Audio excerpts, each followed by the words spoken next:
আমরা একটি সুষ্ঠু নির্বাচনের মাধ্যমে আমরা জনগণের সরকার প্রতিষ্ঠা করব এবং সেই জনগণের সরকার বাংলাদেশের জনগণের কথা মতো চলবে।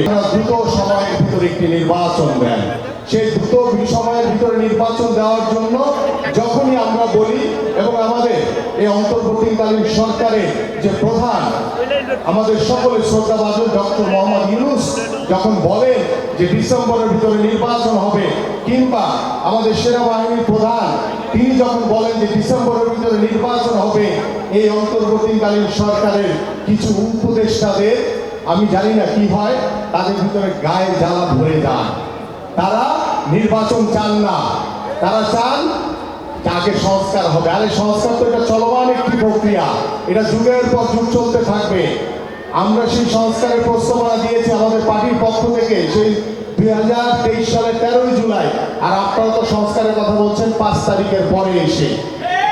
আপনাদের আগে আমরা সংস্কারের প্রস্তাবনা দিয়েছি, সংস্কারের সাথে কোনো নির্বাচনের সম্পর্ক নেই।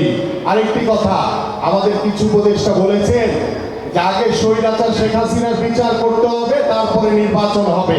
স্বৈরাচার শেখ হাসিনাকে তো আগে বাংলাদেশে আনতে হবে, তারপরে তো তার বিচার করতে হবে।